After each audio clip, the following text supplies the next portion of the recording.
Buenos días, Beto Perdomo, hoy nuestro operador que viene con hinchada. Hay los aplausos de la tribuna para Beto Perdomo, que hace posible que esto salga maravillosamente bien por todos lados, y que nos haga vivir la verdad, la tranquilidad de saber que todo va a salir a la perfección. Estamos aquí en el Palomar y vamos a seguir dando los buenos días, pero antes quiero decirles que son las 12 horas, 1 minuto o 2, ahí anda la cosa, y la temperatura es de unos 30-31 grados aquí en el Palomar. ¿Qué quiere decir esto? Que la temperatura va a seguir subiendo alrededor de las 2, 3, 4 de la tarde hasta probablemente los 35 grados, con un solazo espléndido. La gente me dice, a usted Masitelli le gusta el calor y el sol, y eso a nosotros no nos gusta. Bueno, cada uno tiene su opinión. A mí me encantan los días estos, que son días crocantes, sabrosos, donde nos meten en un horno, llegamos a los 35 grados, transpiramos, en fin, trate de disfrutarlo como pueda, Haga lo que haga, trate de disfrutarlo, porque no va a tener otro día, no va a tener otro lunes 2 de marzo para disfrutar. Si no disfruta este lunes 2 de marzo, bueno, tendrá que disfrutar otro día. Pero aprovéchelo, todavía le quedan 12 horas, o si usted quiere, 11 horas y 57 minutos, y son todas para aprovecharlos al máximo. La temperatura mínima va a estar en los 20 grados y, como dije, la máxima en los 35. Pero no se haga problema porque mañana, si hoy le resulta que es un día caluroso, va a tener 37 grados de máxima. Y si quiere, el miércoles va a tener 38. Quiere decir que disfrute hoy, que mañana va a ser más caluroso todavía. Son días preciosos. Bueno, le vamos a dar también los buenos días a Daniel de Abrantes, que está acercándose para sumarse al equipo. Vamos a darle los buenos días a Radio Fénix de Corrientes, 92.1 MHz, y su directora, la doctora Mónica Colunga, que ya ha difundido el programa de hoy por las redes, de manera que muchos correntinos y chaqueños van a estar escuchándonos allí en aquella región de la República Argentina, región hermosísima si las hay, con el río Paraná allí, que no es lo mismo el río Paraná de un lado que del otro, muchos no lo saben, pero son placas tectónicas distintas. Algún día vamos a decir por qué es más alto el lado de la Mesopotamia y más bajo el lado que viene desde allí de la cordillera bajando, pero que son los dos lados del río Paraná. Vamos a darle también los buenos días a Radio La Paquita, FM 88.9, Uspallata, Mendoza, a más de 2.000 metros de altura, transmitiendo con una antena que con tener 20 centímetros, supongo yo que debe alcanzar, porque está tan alta la antena. Sí. ¿No? No, igual tienen que tener una antena y tienen que tener su altura. Y bueno, nuestros amigos Gustavo Figini y Elvio Yadanza. Hay mucha gente que dice, ¿y cómo escuchamos los reportajes que ya se hicieron a tanta gente tan interesante, tan importante, tan destacada, tan inteligente y tan diversa? Porque no va a escuchar una sola opinión, una sola campana, va a escuchar distintas campanas.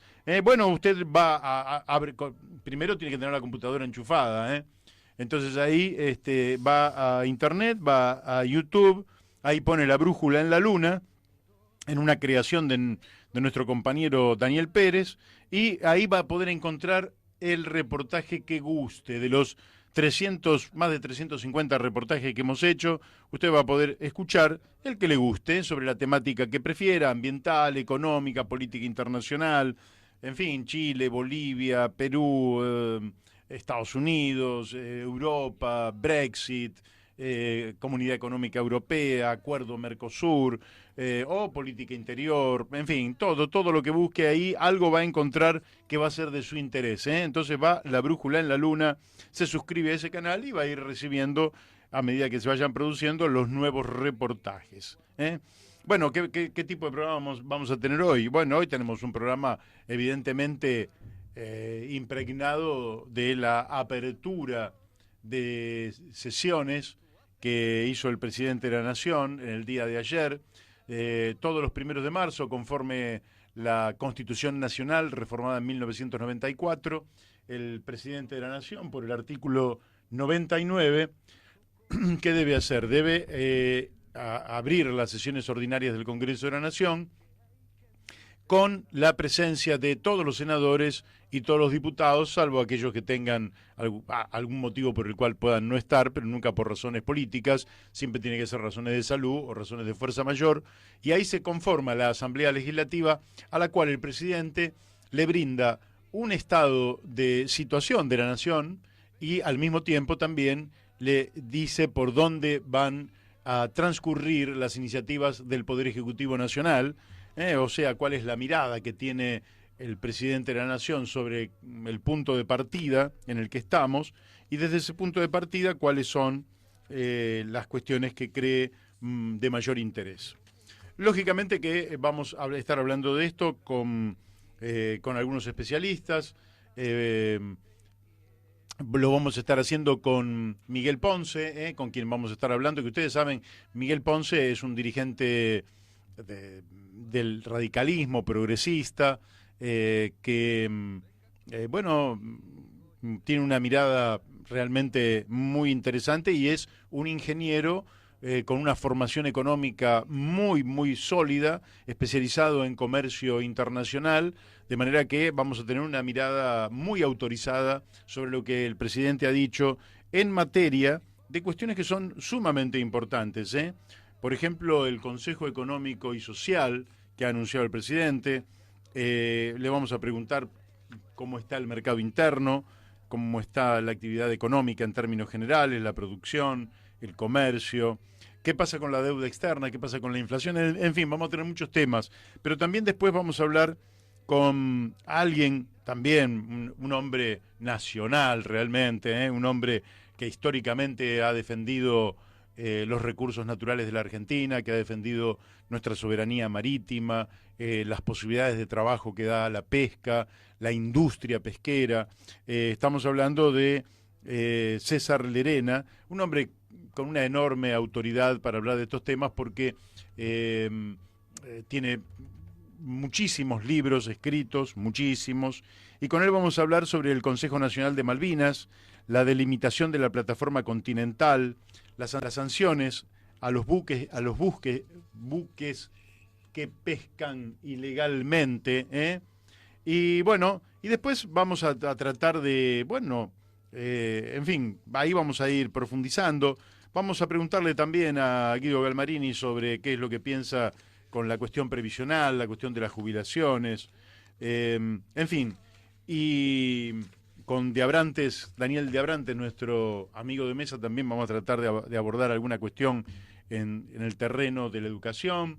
Ayer asumió nuevo presidente en Uruguay, de manera que vamos a estar hablándolo con Daniel Pérez. Quiere decir que vamos a tener un programa donde no nos va a entrar toda la información que tenemos y además nosotros queremos dar opinión sobre lo que ha dicho el presidente ayer. ¿Por qué?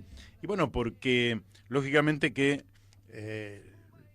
los dichos del presidente en un día como el de ayer, de apertura, siempre, yo los sigo esto desde, en fin, desde la asunción de Alfonsín, el 10 de diciembre del 83, pasando por su primer discurso, que fue en aquel entonces, con la vieja Constitución, era el 1 de mayo, quiere decir que era el 1 de mayo del 84, y siempre son plataformas extraordinarias a partir de las cuales el presidente se comunica con toda la población, no solo con los senadores y los diputados, que lógicamente, sino que se utiliza la cadena nacional y a partir de ella la comunicación es con millones y millones de argentinos.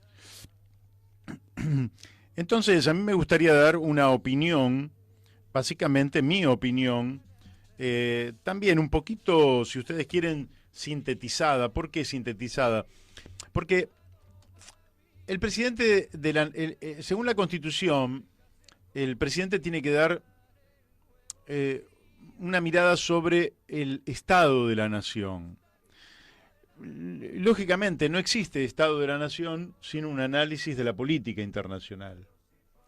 Si el presidente tuviera que hablar de todo lo que tiene que hablar, le llevaría 4, 6, 8 horas. Y la verdad que no se sostienen, no se soportan discursos tan extensos, de manera que el presidente también tiene que reducir su presencia a 1 hora, 1 hora y media, que es lo que aguantan los senadores y diputados y qué es lo que aguanta en general la opinión pública frente a la radio, un televisor o lo que fuera.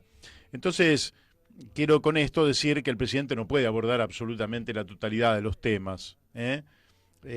¿Cómo hablarle del Estado de la Nación y no hablar, por ejemplo, del conflicto, la crisis, la sociedad, o como usted le quiera llamar, o la guerra entre Estados Unidos y China? Llámele como quiera, pero evidentemente eso está influenciando en nuestra vida, en el Estado de la Nación. ¿Cómo hablar de esto y no hablar del coronavirus, verdad? Que está afectando virtualmente la economía del planeta Tierra, de los principales países del mundo, y esto afecta, derrama sobre todo. Bueno, el presidente no puede hablar de todo y eso nosotros lo comprendemos, de manera que mi punto de vista tiene que ver con también yo seleccionar algunas temáticas. ¿Por qué? Y porque el presidente, por ejemplo, cuando hace un diagnóstico cuando dice soportamos el año pasado un nivel de inflación récord del 53,8%, bueno, eso lo compartimos todo porque eso son datos duros de la realidad. Cuando dice que la deuda externa está pesando este año en términos de vencimiento de capital en 48.968 millones de dólares, a los que se debe agregar 14.838 millones de dólares, dando una cifra casi arriba de los 63.000 millones de dólares. Bueno, o cuando dice que se destruyeron 240.000 empleos y tantas otras cosas, o cuando se habla de libertad, cuando se habla de equidad, cuando se habla, en fin, de soberanía. Son todos temas que nosotros compartimos. Creo que no los compartimos nosotros desde el programa, sino que en general los compartimos todos los argentinos. De manera que el presidente ha dejado una cantidad de temas que él ha abordado, con los cuales creo yo podemos coincidir todos. Entonces, Masitelli, usted dice que el discurso del presidente es un discurso magnífico. No, pare ahí. Pare la moto, quiere decir que, lógicamente, que yo voy a tener una mirada sobre algún faltante en el discurso del presidente, pero no algún faltante, como podríamos decir, secundario, algún faltante central, ¿sí? ¿Usted dice, Masitelli, que hay algún faltante central en el discurso del presidente? Sí, para mi gusto hay un faltante central, porque el presidente dice algo que pone en boca de Néstor Kirchner. Él dice, el punto de partida de esta construcción social no puede ser otro que el reconocimiento del punto exacto donde nos encontramos. ¿Esto qué quiere decir? Bueno, la verdad que no hacía falta recurrir a Néstor Kirchner. Esto quiere decir que uno tiene que tener un reconocimiento de la realidad. Yo, como punto exacto donde nos encontramos, diría que no existe ningún punto exacto donde se encuentren, porque la Tierra se mueve a 30 kilómetros por segundo, de manera que ni en una milésima de segundo te vas a encontrar en el mismo punto. No hay un punto exacto, pero seamos buenos y digamos... El famoso río de Heráclito. Claro, digamos que hay que tener el estado de situación, ¿verdad? Es decir, un diagnóstico, diría un médico, un diagnóstico correcto de la situación, para lo cual la persona que viene a atenderse tiene, en este caso el país, tiene un montón de problemitas. Algunos de esos problemitas son sencillos de resolver.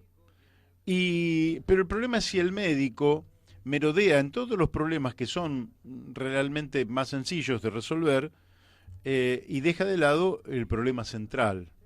Y para mí dejó de lado el problema central. ¿Cómo dejó de lado el problema central? El problema central que tenemos es la inflación, y dijo que iba a bajar la inflación. Masitelli, ¿qué nos está diciendo? Bueno, evidentemente, para nosotros, que somos personas de a pie, que todos los días tenemos que ir a comprar la alimentación, que cada tanto nos compramos un par de zapatillas, un pantalón, una camisa o lo que fuera, la inflación evidentemente es un tema central. Pero la inflación tiene una causa. Y esa causa no es la que dicen algunos economistas. Tiene una causa. Entonces, a mí realmente me parece que el presidente eludió el tema de fondo. Y en la medida que eludamos el tema de fondo, lógicamente que esta es mi opinión. ¿Cuál es el tema de fondo, Masitelli? Sí, miren, se los voy a decir. La Argentina fue transformada de un país que tuvo intenciones de construirse como un país soberano, con objetivos propios, con planificación propia, que es un objetivo que transitó buena parte del siglo XX, con los grandes movimientos populares, con el radicalismo, con el socialismo, con el peronismo, con conservadores populares, con demócratas progresistas, con liberales comprometidos con lo nacional, en fin, con diversas corrientes que quisimos que este fuera un país realmente dueño de su destino. Evidentemente, las grandes potencias no querían que nosotros fuéramos dueños de nuestro destino, sino que querían que nosotros fuéramos una parte de un todo que ellos conducirían. Quiere decir que tuviéramos un papel secundario, un papel dependiente, un papel periférico. Eso es lo que las grandes potencias querían. Para eso, las grandes potencias no necesitan naciones soberanas, sino factorías coloniales. No colonias donde ellos pongan un virrey, factorías coloniales, es decir, ámbitos territoriales gobernados por los nativos, pero tan abiertos que no se estructuren como nación y que le permitan a las grandes potencias acceder a los bienes naturales y a las riquezas y a las potencialidades del país sin que exista un Estado que regule soberanamente qué es lo que está pasando con ese país en función de un plan propio. ¿Se entiende? Sí. Es la diferencia entre una factoría colonial y un país soberano. Argentina se transformó en una factoría colonial. A ver, Masitelli, si nos da algún ejemplo de lo que está diciendo, porque si no, factoría colonial me suena como a un cliché. No, se los voy a decir. Mire, hay 1000 formas de decirlo. El otro día, ¿puedo empezar por lo anecdótico? El otro día me envían que hay el dinosaurio más grande del mundo. ¿Saben dónde está? Está en Estados Unidos. ¿Pero saben dónde se encontró ese dinosaurio? ¿Sabe dónde? Bueno, ahí está. En el Museo de Ciencias Naturales de Chicago está. ¿Cómo? ¿Y dónde lo encontraron? El más grande del mundo, en Argentina. No les voy a decir cómo se llama porque va a dar lugar, pero es el mayor de todo. De todos los que se han encontrado, acá le muestro a mi compañero la imagen. ¿Vivo? No, eso decía Susana Jiménez. No, tiene millones de años. Pero qué interesante, porque ¿qué es lo que ocurre? Mirá que acá tenemos muchos dinosaurios dando vueltas. ¿Qué es lo que ocurre? Se lo han choreado. La factoría no se puede quedar ni con los restos de un dinosaurio. ¿Se interpreta? No se entiende por qué, pero eso es del año 2010. Ahora, voy a otro ejemplo mucho más concreto. Digamos, se chorearon los restos de un dinosaurio, podríamos decir. Pero no hay que tomarlo como que se lo chorearon, como un hecho anecdótico, sino como un hecho estructural. ¿Se interpreta la diferencia? Una cosa es que al verdulero pase un chico y le robe una naranja. Es un hecho anecdótico, podríamos decir. Está mal, es un hecho, pero es un hecho anecdótico. Otra cosa es que el mafioso del barrio le diga que tiene que contribuir todos los días con X cantidad de dinero o fruta o lo que fuera. Son dos cosas distintas. Una es un hecho aleatorio que pasa una vez y el otro es un hecho estructural. ¿Qué tiene que hacer este verdulero? Sacarse al mafioso de encima. Después vemos, pero es otra cuestión. ¿Qué pasa en la Argentina? Miren, voy a buscar del día de hoy, Infobae. Según datos del INDEC, tan solo el 23% del valor que producen las 500 mayores empresas que operan en nuestro territorio proviene de compañías argentinas. A esto debemos sumarle que la Argentina cuenta con muy pocas empresas multinacionales.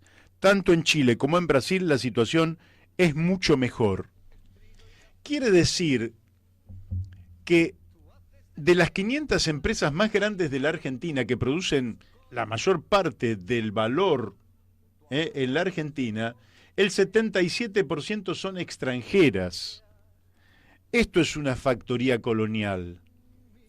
Cuando usted, de las 500 empresas más grandes que tiene el país, casi el 80% son extranjeras. Entonces usted ha dejado de ser dueño de su destino. Y la ganancia de estas empresas se transforma en dólares y son remesas que van al exterior.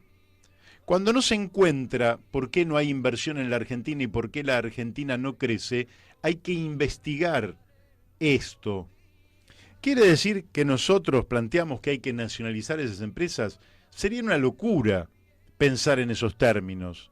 Nadie pide eso. Lo que sí pedimos es que ese 23%, que sería el polo nacional, en primer lugar se articule, no sea un 23% de pequeñas empresas sueltas o de grandes empresas sueltas, sino que se articule, pero además que el polo nacional se amplíe cada vez más hasta ser mayoritario, hasta ser por lo menos que 3/4 partes sean nacionales.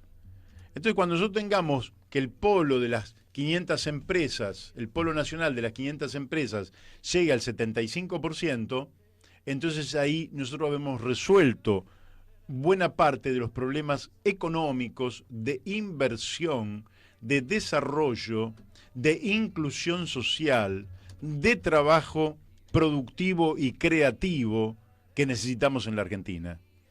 Y este problema que tenemos, el de factoría colonial, que se terminó de realizar, se empezó a realizar con el golpe de Estado del 76 y se terminó de realizar durante los años del menemismo, esto no solo no ha sido revertido, sino que esto ha sido agravado. Por eso me parece que aunque hay muchos aspectos muy interesantes del discurso del presidente que podríamos rescatar y que podríamos suscribir, cerrando así brevemente mi punto de vista, es que ha eludido el principal problema que tiene la Argentina, que es cómo desarrollar un polo nacional, para lo cual hay que superar los prejuicios que el neoliberalismo introdujo en la conciencia de los argentinos. Y esto es chocar con determinado grupo de intereses extranjeros que quieren la factoría colonial. ¿Y cuáles son esos prejuicios? El primero es que el Estado siempre es un mal administrador. Que se lo pregunten al general Mosconi, cuando le decían lo mismo, y multiplicó por 400 el capital de YPF. A ver si el Estado es mal administrador. Lo que pasa es que la Exxon y la Shell querían explotar ese petróleo para beneficio propio, y el general Mosconi lo quiso explotar para el beneficio de la patria. Entonces no es cierto que sea mal administrado. ¿Qué hacían para destruir YPF? Le metían, a través de los golpes de Estado y de los cipayos, le metían gerentes que venían de las compañías privadas para destruir la empresa nacional. Y hay pruebas sobradas de esto, y hay nombres propios, que deberían haber ido todos presos, pero todo eso era para desprestigiar al Estado como empresario.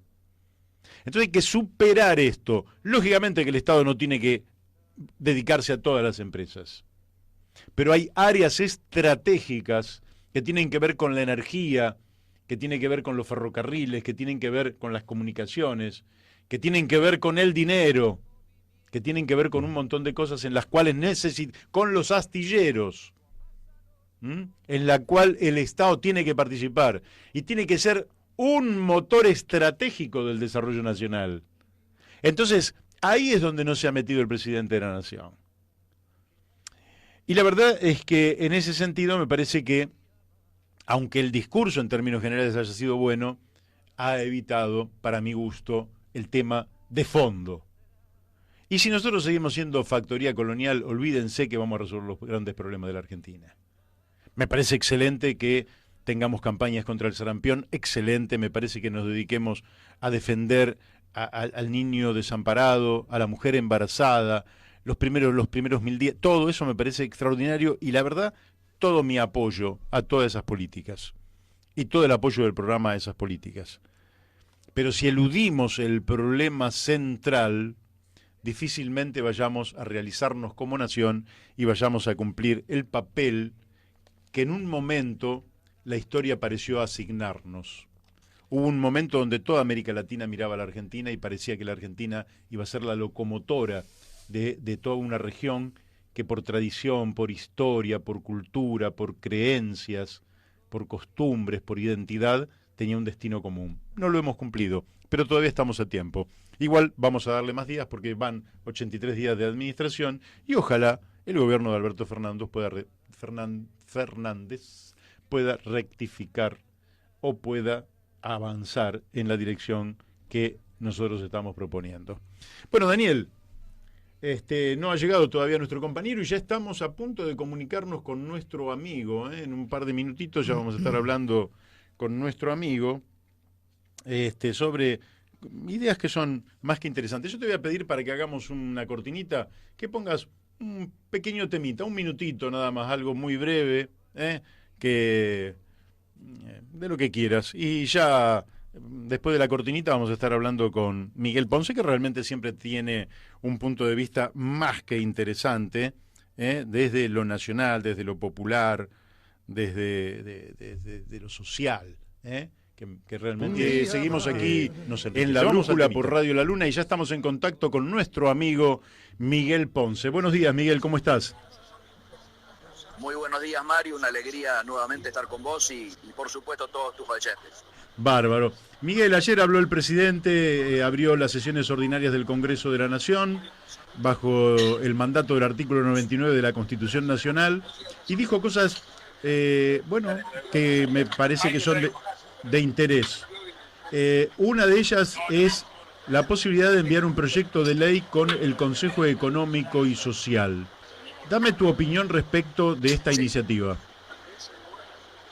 Bueno, obviamente es algo que contigo y en tu programa lo venimos hablando desde que yo tengo memoria. Así es. Nosotros empezamos a reclamar lo del Consejo Político, Económico y Social al día siguiente que lo eligieron presidente a Mauricio Macri. Antes que asumiera Macri ya entendíamos que era imprescindible, dadas las características de lo que se venía, y del particular momento que se estaba viviendo, ¿no es cierto?, donde también había una situación de dificultad para enfrentar, que era imprescindible generar un espacio por ley, o sea, votado por el Parlamento, que permitiera la constitución de un Consejo Político, Económico y Social. Ni bien nos eligieron en la Comisión de Economía, ¿no es cierto?, de la Honorable Convención Nacional del Radicalismo, en el primer documento dijimos acerca de la necesidad de establecer este consejo. Bueno, obviamente en el día de ayer el presidente ha ratificado lo mismo que anunciara, pero ahora ya planteando explícitamente que en el curso de este mes, creo que 10 días dijo, es enviado al Parlamento el proyecto de ley de este Consejo. Le dio algunas características ampliando alguna cosa que nosotros ya sabíamos por adelantado, pero que ahora las hizo públicas. Por ejemplo, que va a tener una vigencia que exceda el actual periodo presidencial, y esto es importante porque le da un nivel de independencia para la elaboración de políticas públicas que lo independizan de algún condicionante coyuntural en términos políticos partidarios. Claro. Nos parece central la posibilidad de elaborar políticas de Estado. Particularmente lo que esperamos es que la primera iniciativa, luego de que este Consejo sea constituido por ley, sea poder encarar una reforma impositiva profunda, estructural, que realmente vuelva a privilegiar desgravar el trabajo, los salarios, el consumo, las exportaciones, es decir, todo aquello que tiene que ver con la economía real. En este sentido, obviamente, como contrapartida, tiene que plantearse que la mayor carga impositiva caiga sobre aquellos sectores que mayor poder contributivo tienen. Claro. Y esto me parece esencial y por eso es que nosotros vemos con mucha expectativa que esto pueda salir por ley. Vos sabés que los tres proyectos que se han tomado como base para elaborar el que luego el Ejecutivo va a enviar para su tratamiento definitivo en el Parlamento pasan por este proyecto que había presentado el expresidente de la Unión Cívica Radical, fallecido, Mario Lozada, otro que había presentado Federico Storani, y el tercero un socialista, un colega mío, Luis, senador, me sale Contigiani, pero no era... Rubén Giustiniani. El Rubén último Giustiniani. ingeniero que fue senador por parte del socialismo Sí, de Santa Rubén Fe. Giustiniani. Bueno, ahí está, Giustiniani.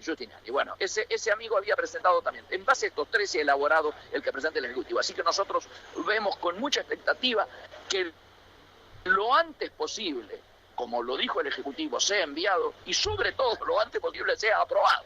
Aquí hay un asunto que algunos dicen, y esto ya hablando sobre la interpretación política, de que el tono del presidente no fue de mucho entusiasmo porque estaría un poco impactado en que la baña a que él tenía expectativa de que fuera electo presidente de este consejo, ¿no es cierto?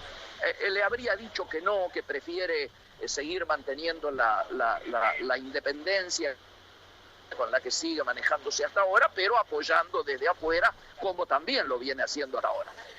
Yo la verdad es que no creo que una iniciativa de tanta envergadura pueda estar atada a la figura de una persona. Acá lo importante es el concepto, por un lado, que se constituya y que comience a trabajar con lineamientos muy claros en relación precisamente a poder elaborar políticas de Estado. Porque estamos viviendo, a vos te queda claro, Mario, que esto adquiere cada vez más importancia.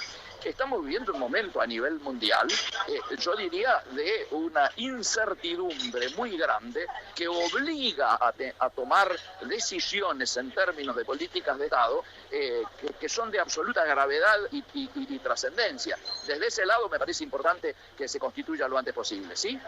Bien, bien. Voy a porque supongo yo que es lo que más preocupa a nuestros oyentes.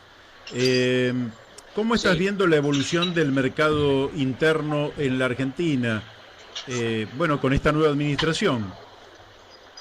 Bueno, yo reconozco que a esta altura muchos de nosotros pensábamos que los motores de la economía, como decía el presidente en la campaña, iban a estar ya marchando.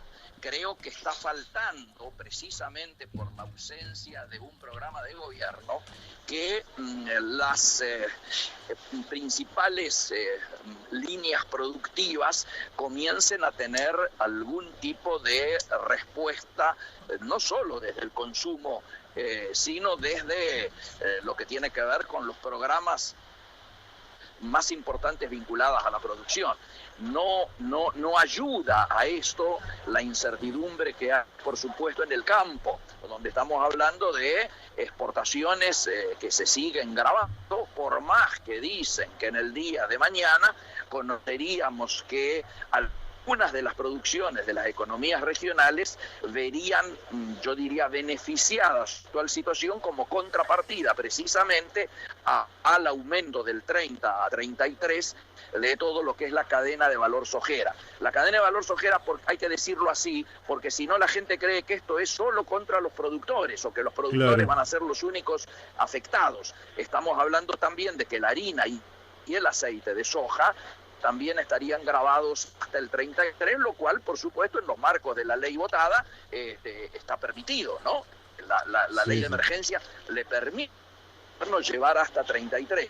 Ahora, está faltando también en la línea del tema de exportaciones y en la línea del tema de las inversiones, que algunas cosas, como fueron esto de la ley que tiene que ver con las industrias del conocimiento, como se las denomina, están esperando todavía conocer cuál es el proyecto definitivo del gobierno, cuáles son las modificaciones que ha hecho a la legislación que venía del gobierno anterior. Yo creo que aquel lema de poner dinero en el bolsillo, ¿no es cierto?, para comenzar a mover de una manera virtuosa los mecanismos de consumo, producción, exportaciones, todavía está con un grado de demora importante. La mayoría le echa la culpa a esto, a que no se ha cerrado el tema del frente externo, ¿no es cierto?, ni con los acreedores ni con el fondo, y que por eso no hay programa. Otros que miran la historia al revés dicen que todavía no se ha acelerado ese cierre y no se ha puesto en marcha la economía real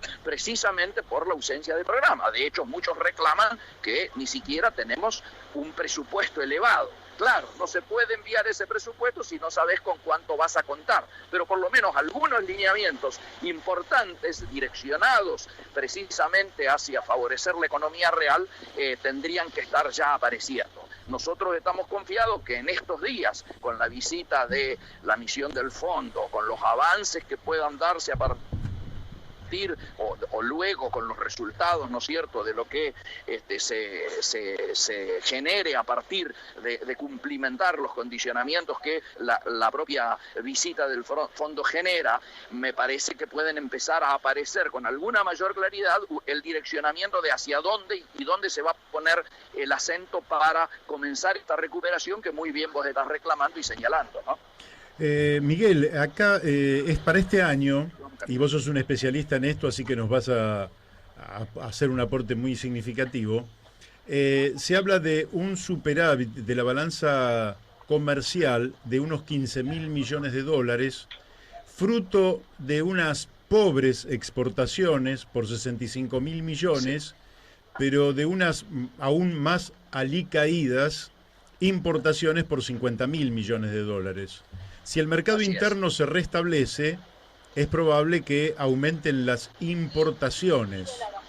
Como tenemos compromisos externos muy importantes, ¿cómo estás viendo vos el manejo de estas divisas que lógicamente fortalecen a la Argentina mientras tenga superávit comercial? Por supuesto, vos lo decís muy bien. Si acá hubiese cualquier tipo de reactivación, rápidamente notaríamos que este superávit no virtuoso, del cual venimos haciendo gala desde hace prácticamente 15 meses, obviamente empezaría a achicarse. ¿Por qué? Porque por cada punto que aumenta el nivel de actividad, aumentan 3 puntos las importaciones. Entonces, vos muy bien decís, ¿cómo impactaría esto con los compromisos? Bueno, yo creo que si los compromisos internacionales llevan a que hay un periodo, ¿no es cierto?, inicial de no desembolsos en ese famoso trípode negociador de quita, plazos y tasa de interés, ¿no es cierto?, que juega en un combo que precisamente es lo que está sobre la mesa para resolverse, podría haber un periodo en el cual no sea precisamente necesario tener que recurrir al superávit fiscal y volcar al superávit comercial y volcar en cambio todo lo que quede, aunque sea menos que lo que está habiendo en estos momentos, hacia un programa de desarrollo que es el que hablábamos recién. Ahora, el gran interrogante es que a nivel internacional, obviamente no estamos teniendo precisamente viento de cola, sino más bien estamos teniendo una situación donde la palabra hoy a nivel internacional y fundamentalmente a nivel comercial en términos de intercambio comercial exterior, el título hoy es incertidumbre. Digo, claro, se ha agravado una situación de incertidumbre que, recordemos, está impactando a nivel internacional, a nivel de la economía internacional, de la economía global, con situaciones que no se vivían prácticamente desde el 2003. El impacto que está teniendo el tema del coronavirus en todo lo que es la actividad económica mundial, pues fíjate que cuando empezamos a hablar contigo, hará, qué sé yo, en el momento en que recién esto empezaba, hablábamos de un impacto 4 veces superior al que había ocurrido con el SARS, que era en aquel momento de... con el SARS habíamos tenido un impacto en la economía mundial de 40.000 millones de dólares. Para que la gente sepa, es prácticamente similar al desembolso que tuvo el Fondo Monetario en su mayor stand-by de la historia, que es el que hemos protagonizado los argentinos. Sí. Así que hoy en día las previsiones están diciendo de que solamente a nivel turismo ya el impacto es mayor que el global que hubo a nivel SARS. O sea, muchos están hablando de que el impacto internacional ya está 10 veces superior a lo que fue el del SARS en el 2003. Por lo cual la situación es francamente importante porque todos estamos parados y pisando el escenario más optimista. ¿Cuál es el escenario más optimista? Creer al gobierno chino que para marzo el virus va a estar controlado. Si esto no fuera así, todo lo que estamos hablando se agravaría mucho más. Por lo tanto, la situación nuestra es de un impacto, yo te diría, en varios planos. El primer plano, el obvio, caen nuestras exportaciones. Claro. Pero no solo caen nuestras exportaciones las explícitas a China, también cae el precio de nuestras exportaciones a los otros destinos. ¿Por qué? Porque obviamente empieza a haber, al disminuir China su consumo y al bajar sus niveles de actividad, tiende a haber sobrestocks de los commodities, de los nuestros particularmente, que originan una caída del salario, de los precios. Segundo asunto, tenemos que algunas de nuestras economías cercanas, como Brasil, por ejemplo, tienen también un impacto tan importante, por ejemplo, en términos de la madera. Brasil es un gran exportador de madera china, tiene un proceso de alianza económica muy importante. Para Brasil, China es su principal socio comercial, no la Argentina. La principal fábrica a nivel mundial de muebles es IKEA, que está instalada en China y se utiliza para la fabricación de la mayoría de los muebles que se venden en Europa particularmente, madera brasilera. Bueno, le han parado obviamente todas las compras y nadie sabe cuándo esto va a volver a moverse. Por lo tanto, si nosotros tenemos dos de nuestros principales socios comerciales con afectación directa, como son Brasil y como es la propia China, estamos en conflicto. Pero no solo eso, sino que en situaciones de emergencia se produce esto que se denomina en términos financieros internacionales los vuelos a la calidad, es decir, el abandono de los papeles de los países emergentes como el nuestro, que pasan directamente a refugiarse en bonos del Tesoro norteamericano en primer plano y segundo, bonos alemanes. Que no rinden nada. Obviamente genera, además de pérdida en el valor de las empresas argentinas y de todos los papeles argentinos, bancos incluidos, también origina una presión devaluatoria sobre todas las monedas emergentes y nosotros, vos sabés que dentro de los emergentes solemos ser de los más vulnerables. Por lo tanto, la situación de complejidad que origina esto que es el impacto económico del coronavirus, ¿no es cierto? Porque el impacto obviamente humano, de salud, está suficientemente analizado. Me parece que este impacto ha sido subvalorado en Argentina y creo que no, por ejemplo, yo hubiera esperado alguna frase en el discurso de ayer. Punto. Claro. Te lo dejo ahí. Bien, muy claro. El tipo de cambio, ¿cómo está en estos momentos? Yo creo que hay una presión, por esto que te decía recién, una presión hacia una devaluación mayor y obviamente el gobierno viene eligiendo una estrategia de goteo que tiene que ver con la prudencia que le conocemos a un funcionario de la experiencia, ¿no es cierto?, de Miguel Pelle, que debe ser uno de los directores y presidente de Banco Central que más tiempo ha estado en esa institución. Por lo tanto, se maneja con mucha prudencia y está habiendo un goteo, yo diría diario, desde que empezó esta crisis, que hace que no tengamos un impacto de un sacudón muy grande, Compara con Brasil, que el otro día pasó de menos de 4 a 4,44 reales por dólar, es decir, un sacudón fuerte, mientras que aquí la política que se está planteando para evitar impactos inflacionarios vinculados a esto que técnicamente se denomina el pass-through, es decir, el pase a precio de un proceso devaluatorio, esto lo está haciendo el Banco Central con mucho cuidado, pero esto no puede evitar un tema internacional que es la presión para seguir devaluando, ¿no? Claro. Te pregunto porque también es parte de la preocupación, ¿cómo estás viendo el tema de las tarifas que han quedado congeladas por 180 días, pero el día 181 siempre llega? Sí, claro. No, el tema tarifario, a ver, cuando hace 15 días se quería dar señales al Fondo Monetario, señales, antes de que sacara el famoso comunicado que tanto alegró al gobierno, se dieron algunas señales. La primera, más que señal, fue un hecho fáctico, que es la reforma, ¿no es cierto?, al tema jubilatorio, que es tan hablada, donde claramente para el conjunto de quienes observan esto, no puede evitarse referir con la palabra ajuste.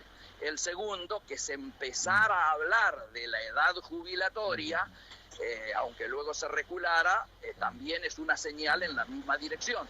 El tercero, que se dijese explícitamente que las tarifas se iban a descongelar, como al pasar lo dice un lunes culfas, ¿no es cierto?, diciendo, y luego esto originó el enojo del presidente, porque Sí. lógicamente tuvo que salir a decir que no se iban a descongelar, por lo menos por ahora, pero ¿cuándo dijeron esto? Esto lo dijeron después de que saliera el comunicado con el fondo. Y el último punto, que hay que atarlo en la misma línea, es el proceso de las retenciones al agro, a la soja en particular, a la cadena sojera en particular, que lógicamente esas 4 señales dadas hacia el fondo, lógicamente generaron un comunicado y un apoyo que el gobierno leyó como políticamente muy importante y que lógicamente a esta altura todo eso está en revisión. Cuando vos me preguntas qué va a pasar con las tarifas, yo te diría, hoy por hoy, me parece que no se tocan. Si no se deberían haber tocado hoy 1 de marzo, por ejemplo, alguna vinculada a combustibles. Pero claro, ahora vamos a tener que esperar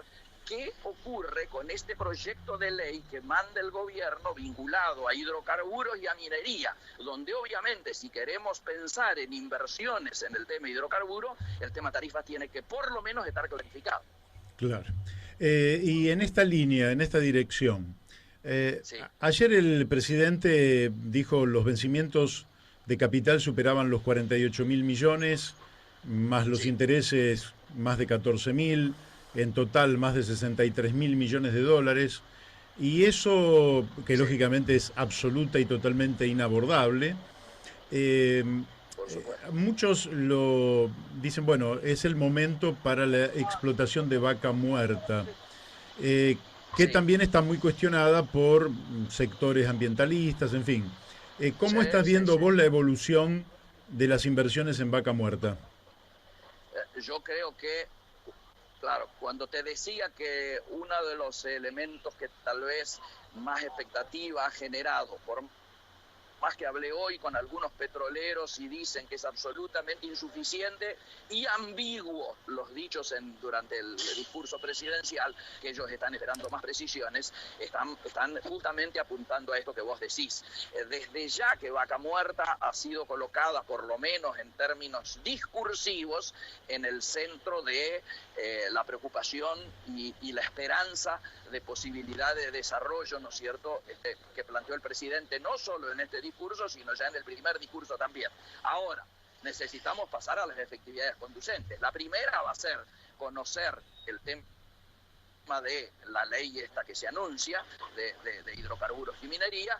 La segunda es qué pasa con la posibilidad de, diríamos, remisiones de utilidades y de que van a tener las inversiones que se está tratando de buscar. Y tercero, me parece que también algún grado de cierre del tema externo para precisamente dar previsibilidad a cómo va a evolucionar el programa económico, juntamente con esto que te decía de clarificar cuál va a ser la política en relación a las tarifas vinculadas precisamente a hidrocarburos, ¿no? Bueno, como vemos, un panorama bien complejo, Miguel. Sí. En la última que te hago, en el mundo económico con el cual vos tenés muchísima relación, la gente que exporta, que Sí, importa, ¿hay optimismo? ¿Cómo están viendo la cosa? yo te diría que sigue habiendo mucha expectativa. El discurso de ayer ha caído, yo diría, de manera aceptable en ciertos sectores vinculados a economías regionales fundamentalmente, pero dejando muchas dudas, particularmente por algunas de las cosas no profundizadas o no dichas, ¿no es cierto? Te insisto, algunas las mencionamos aquí. Nosotros como Comisión de Economía del Radicalismo vamos a hacer un análisis seguramente en las próximas horas para hacerlo público, vinculado precisamente a cómo hemos visto el discurso presidencial es de cara al cierre de la negociación de la deuda externa a partir precisamente de la llegada en pocas horas de una nueva misión, esta vez oficial, ¿no es cierto?, del Fondo Monetario Internacional. Así que seguramente allí vamos a reflejar la opinión política del sector de la Comisión de Economía de la Convención Nacional del Radicalismo. Bueno, quedamos en la expectativa. Miguel, te agradecemos mucho tu participación aquí en La Brújula. Mario, el agradecido soy yo como siempre y desde ya a disposición tuya y de tus oyentes como vos ya sabés que ocurre. Hasta luego. Bárbaro, un fuerte abrazo, Miguel. Hemos hablado con el ingeniero Miguel Ponce, presidente de la Comisión de Economía de la Unión Cívica Radical. Ya estamos prácticamente en el horario de la tanda, así que vamos a la tanda y después vamos a estar hablando. Bueno, seguimos aquí en La Brújula con Daniel Debrante, que se sumó al equipo. ¿Cómo te va, Daniel? ¿Qué tal? Buenos días a todos y bueno, perdón por la demora, pero empezaron las clases. Y sí, viste, que bueno, está bien, me parece bárbaro. Prácticamente es una muy buena noticia porque siempre yo planteé el tema de los chicos en clase es un tema estratégico para la nación. Por tanto, debería siempre quedar al margen de cualquier tipo de discusión. Es decir, es un derecho a la educación. Al tiempo que es un derecho a la educación, es el fundamento del futuro, contra el cual nadie debería atentar. Lógicamente que nadie atenta, pero muchas veces el retraso en el inicio de clase, la pérdida sistemática de días de clase por parte de los chicos, lleva a que se pierdan buena parte del ciclo lectivo y ese capital no se recupera nunca más. Esta es la realidad. Por eso, si yo tuviera que decir cuál es la columna vertebral de la Argentina, que digamos con la que sueño hacia adelante, ya no sería como la pensó Perón, por ejemplo, que el movimiento obrero era la columna vertebral, sino el sistema educativo. La columna vertebral de la Argentina debe ser el sistema educativo. Por eso hay que cambiarlo radicalmente, porque cuando se desestructura la nación dentro de un proyecto del enemigo, el enemigo busca un proyecto donde le quita las grandes empresas al Estado, destruye virtualmente al Estado, endeuda a la nación, le quita soberanía, desnacionaliza la economía, entre otras cosas, ¿qué hace? Feudaliza el sistema educativo. Claro, desmantela el Ministerio Nacional de Educación, desmantela el Ministerio Nacional de Salud, se transfieren la potestad sobre los recursos del subsuelo a las provincias, con lo cual la idea es fraccionar a la Argentina en tupacamarizarla. Exactamente. Y el resultado específicamente en términos educativos fue lamentable, a pesar de que en esa discusión participaron algunos pedagogos importantes de la Argentina, pero el resultado es lamentable. Sí, lamentable. Bueno, por eso yo también ahí tengo expectativas de que para adelante podamos repensar a la Argentina. Acá se necesitan, vos pensá que con la ley 1420, porque muy criticada la generación del 80, oligarca, es cierto, pero la verdad que comparamos tiempos históricos y decimos, pucha, qué extraordinaria fue la ley 1420, que llevó a la Argentina a ser uno de los países más educados del planeta Tierra, uno de los países con menor analfabetismo, más cultos. Premios Nobel. La ley Premios 1420, Nobel. El Colegio Nacional como concepto de un colegio que repitiera en todas las, digamos, los confines del país un estándar que permitiera unificar. Está bien, es cierto que hay que respetar y hay que valorar las experiencias locales y los saberes locales, porque eso forma parte importante de nuestra cultura, pero también es cierto que en un país en formación como el nuestro tenemos que acentuar el carácter, digamos, de unidad nacional, ¿no? Así es. Y en un país que está además en peligro, porque esta es la realidad. Somos un país a la deriva, muy golpeado, y necesitamos puntos de confluencia nacionales, ¿sí?, que nos permitan encontrar nuevamente el camino. Bueno, así es. Mañana tenemos una entrevista con un integrante de un grupo de científicos del CONICET, de científicos, de sociólogos y otras áreas del CONICET que elaboraron un documento con respecto a la megaminería y todo eso. O sea, la importancia de la educación no solo es el desarrollo tecnológico y científico, claro, sino también en la conformación social y en áreas que no competen estrictamente al desarrollo científico y tecnológico, pero sí al bienestar de la población general. Sí, digamos una Bueno, última si cosa. me permitís, Daniel, que ya estamos en contacto con César Lerena. Ah, bien. Buenos días, César. ¿Qué tal, Mario? Buen día. Bueno, un gusto volver a contactarnos contigo. Nos habíamos visto hace unos meses atrás. Y bueno, pero ahora tenemos un conjunto de novedades bastante importantes. Y lógicamente, como vos sos un especialista en la materia, y ya te hemos presentado, con autoridad intelectual y trayectoria en la materia, nosotros queríamos preguntarte por los anuncios que hizo ayer el presidente, entre otros, el Consejo Nacional de Malvinas. ¿Cómo estás viendo esta iniciativa? Bueno, en el discurso inaugural de las sesiones del Congreso, el presidente de la Nación anunció tres temas referidos a Malvinas, directa o indirectamente. Una es precisamente este Consejo Nacional de Asuntos relativos a Malvinas. Otra es un régimen de sanciones a buques que pescan ilegalmente en la zona económica exclusiva. Y el tercero es la aprobación de un plano o un mapa de acuerdo a la nueva delimitación con el agregado de la plataforma continental argentina. Las tres iniciativas me parecen interesantes, un cambio de modelo totalmente en las relaciones argentinas respecto a Malvinas y el Atlántico Sur, así que me parece un paso importante.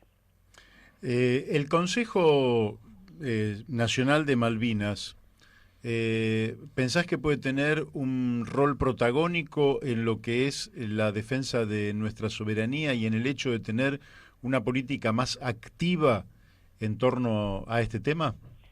Sí, pienso que sí, es un paso interesante porque es de alguna manera tener un instrumento, una institución que realmente lleve a la práctica la disposición transitoria de la Constitución Nacional, ¿no?, respecto a la imprescriptibilidad de los derechos de argentinos sobre Malvinas, y sobre todo por el anuncio de que estaría integrado no solo por los veteranos y expertos en la materia, sino también por gente de la oposición, lo cual de alguna manera permitiría discutir una política de Estado con mayor continuidad y no como ha venido en los últimos años, según el gobierno, cambiando el modelo de relación con el Reino Unido respecto a Malvinas y el Atlántico Sur, ¿no?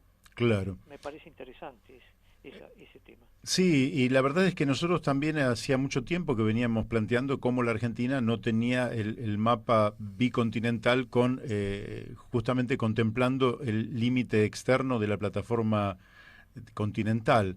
Ahora eso también da la sensación de que es un paso estratégico. La otra pregunta que te quiero hacer es, ¿vos sentís que en toda el área de millones de kilómetros cuadrados, la presencia Argentina, a través de su marina de guerra, podríamos decir, y a través de la presencia de su flota mercante, ¿es importante o en estos momentos es una insignificancia frente a la inmensidad del mar?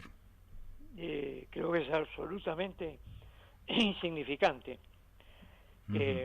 Primero porque no está claro los roles que cumple la Armada como la prefectura, ¿no?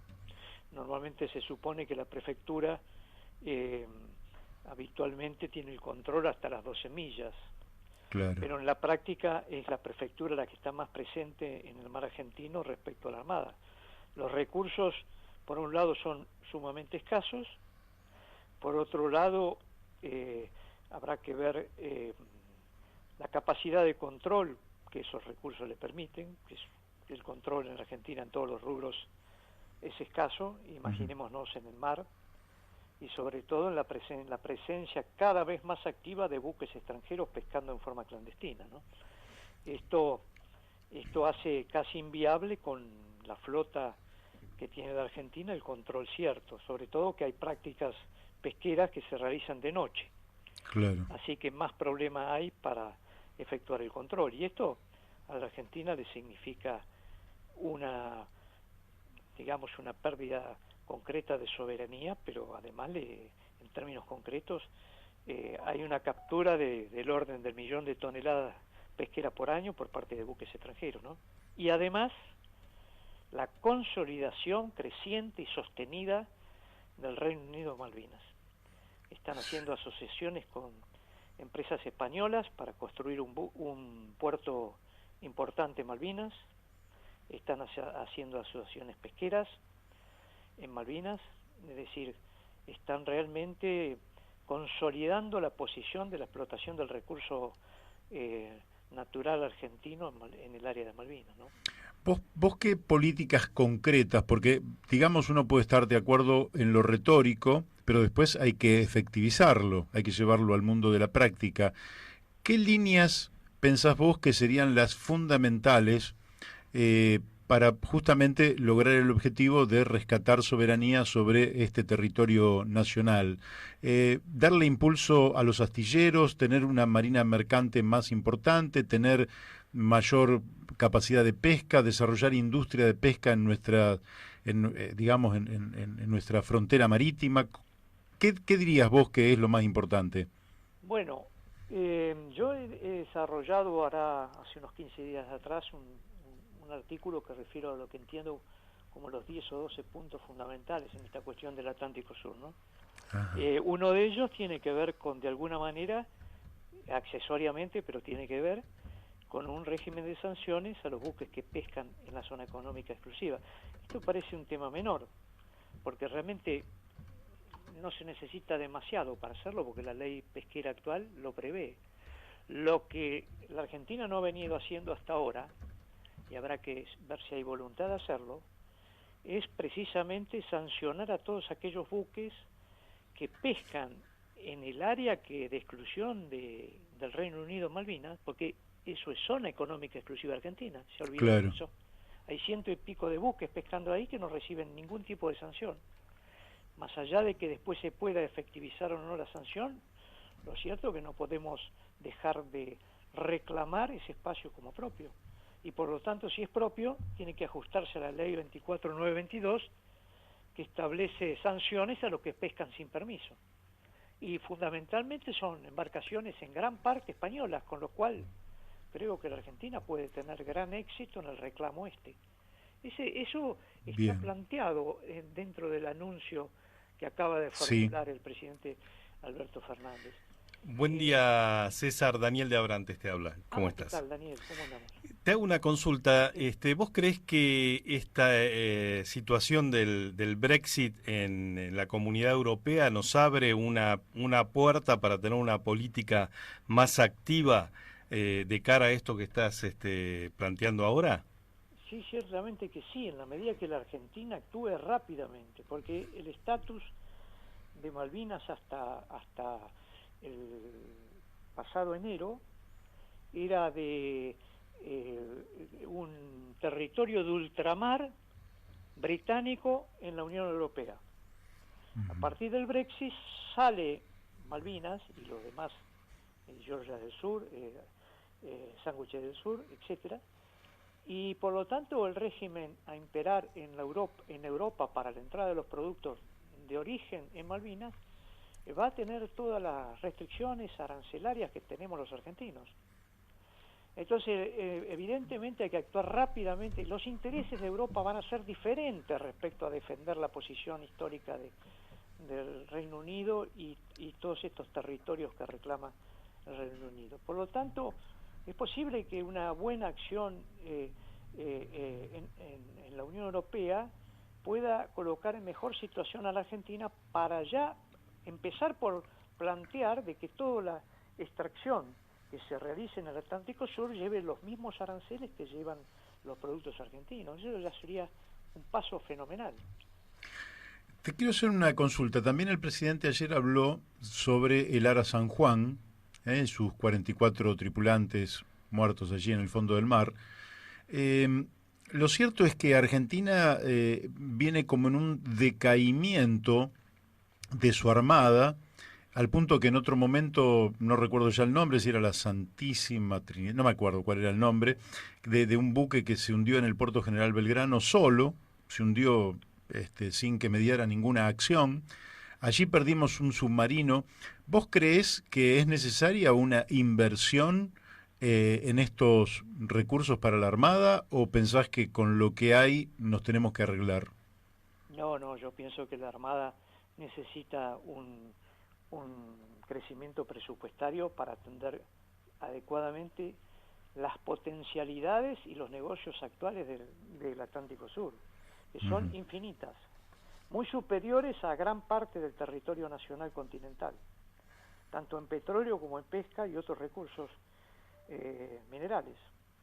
La verdad que inclusive con precisamente este anuncio también de trasladar a planos la aprobación, digamos, la recomendación de las Naciones Unidas respecto a los límites de la plataforma continental argentina, abre millones de kilómetros en favor de la Argentina.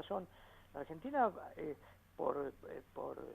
porque estaba previsto en la Convención de las Naciones Unidas sobre el Derecho del Mar, inició, y esto tal vez deba considerarse uno de los proyectos más novedosos en la Argentina, que es una política de Estado que empezó en el año 1997, gobierno de Menem, y concluyó en el año 2017 en el gobierno de Macri.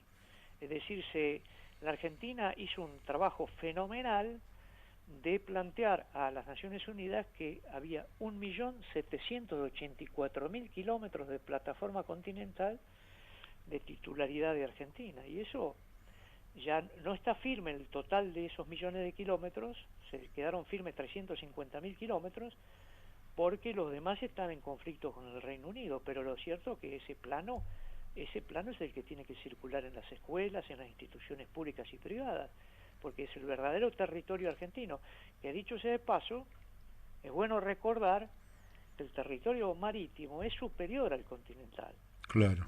Y que los recursos energéticos, hidrocarburos, pesqueros, etcétera, que tiene, son en muchos casos superiores a los que tiene el 50% del territorio continental argentino. Entonces, es un territorio a cuidar, a estar presente, y sobre todo, que es una cosa que tampoco ha quedado claro, pero yo justamente acabo de pasar a la Cancillería un proyecto referido a este tema de la delimitación de la plataforma continental, pero voy a hacer también, mejor dicho, voy a pasarle también un proyecto que tenga que ver con las sanciones a los buques extranjeros, pero no solamente a los que están dentro de la zona económica exclusiva, que de una vez por todas tenemos que sancionar, porque el que esté ocupado por el Reino Unido no significa que deje de ser territorio nacional. César, una consulta técnica.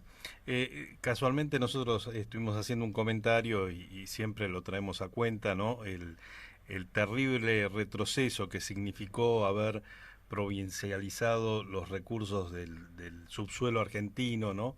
Sí. perdiendo esa unidad nacional de negociación que nos daba fuerza. El subsuelo de la plataforma marítima es, digamos, hoy el único subsuelo que es de incumbencia directamente de la nación, ¿verdad? Claro, sí, efectivamente, fuera de las 12 millas. Fuera de las 12 millas, sí. Correcto. Pero no quisiera dejar pasar por alto, no sé si vos me querías hacer otra pregunta en particular, porque vos me planteaste qué temas habría que hacer. Sí. Y yo creo que hay varios, no te diré todos, pero por lo menos algunos, ¿no? Sí. O sea, hay que recomponer una relación con la República del Uruguay. Es fundamental volver a lo que fue alguna vez una política rioplatense, ¿no? Claro. No se puede mantener la relación que mantenemos con Uruguay porque, dicho sea de paso, los barcos se arman, hacen toda la logística en puertos de Montevideo. Todos los barcos que están pescando ilegalmente o pescan con licencias ilegales de Malvinas. Es una cosa básica hacer. Luego hay que mejorar y llevar a concreto el Tratado de Paz con Chile y toda una zona del corredor bioceánico que está desatendida como estaba el Beagle en su momento, razón por la cual perdimos algunas islas, ¿no?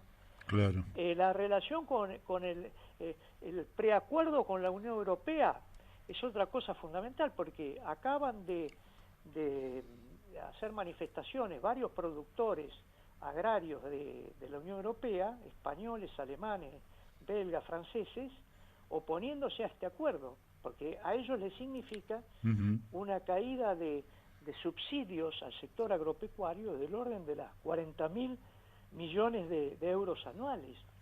Es decir, la Argentina está compitiendo con retenciones frente a un mercado como es el de la Unión Europea con subsidios. Entonces, realmente es un tema a profundizar, este tema del preacuerdo.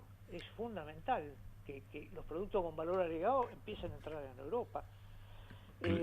Después, otra cuestión fundamental es, hay que crear una comisión de notables, especialistas para revisar los acuerdos de Madrid. Claro. Es inaceptable seguir manteniendo activos los acuerdos de Madrid. De hecho, ha dado pasos también favorables a la Cancillería al dejar sin efecto o suspender las investigaciones conjuntas pesqueras con el Reino Unido. Eso es un paso importante. Habrá que ver qué pasa con los vuelos a San Pablo, que es una barbaridad que firmó el gobierno de Macri y que habilita precisamente frente a la salida del Brexit del Reino Unido, habilita a que los productos de Malvinas se metan en un mercado extraordinario como es el de San Pablo, con 30 millones de consumidores de primer nivel y además una boca de apertura a todo el mundo. Esos vuelos son absolutamente absurdos mantenerlos. ¿Cómo estás viendo la presencia de Felipe Solá en la Cancillería? Bueno, lo que a mí respecta, en los temas de Malvinas, veo algunos pasos muy positivos, ¿no? Los he mencionado en algún artículo que saqué, en el sentido precisamente de congelar estas investigaciones conjuntas, y a darle el conocimiento de un recurso estratégico de la nación. No nos podemos olvidar que el 70% de los ingresos de Malvinas son pesqueros.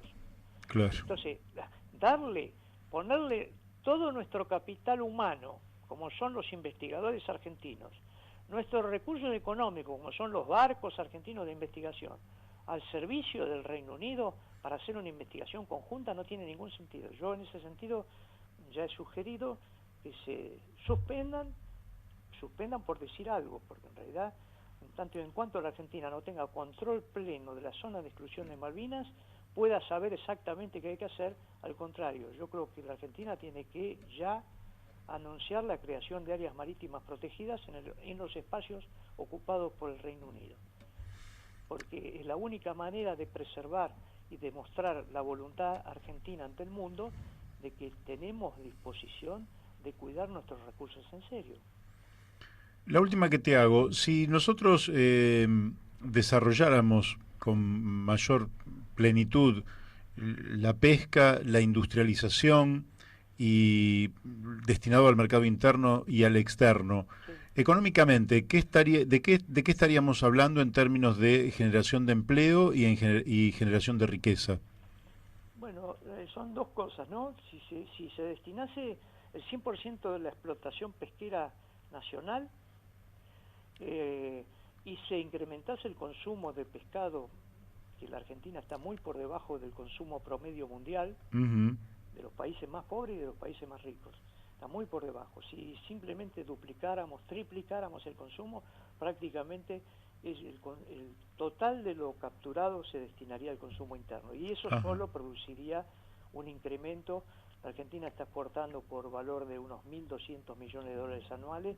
Yo creo que generaría un movimiento del orden de los 4.000 millones de dólares, porque toda la mano de obra argentina mayoritariamente se está yendo a Europa, a Asia y a los demás países que exporta la Argentina, porque la Argentina está exportando sin valor agregado. Qué barbaridad. Y también sería una política de salud pública, ¿no? Y de mejoramiento de la dieta argentina. Y claro, habría que empezar por decir eso. El bajo consumo de pescado demuestra que no hay una política clara en materia de salud pública, porque el consumo de pescado es una proteína de primerísimo nivel. Habría que agregarle otras cosas más, que se están descartando 300.000 toneladas por año de pescado. Ese descarte supone la alimentación de 3 millones de niños y adolescentes por día de proteína de la mejor calidad. El tema es que el precio del pescado es como un commodity, está dolarizado, ¿no? Bueno, el precio del pescado, hay que aclarar una cosa, ¿no? El precio del pescado en el mundo es caro, pero no es porque la gente tiene una idea de que el pescado se sale con una caña a pescar. Honestamente, hace muchos años que no es así. Pero además porque la proteína del pescado es solo equiparable a la leche materna. No existe una proteína con el valor biológico del pescado más que la leche materna. Entonces vale como una proteína de alta calidad. Pero este alimento puesto en las raciones sociales, en conservas o en productos congelados, generaría una mejor alimentación en la población. Ya se tendría que incorporar. Nosotros logramos incorporar en el Programa Alimentario Nacional en el año 1983 2 latas de conserva de pescado, y eso significó la duplicación de la producción de conserva nacional.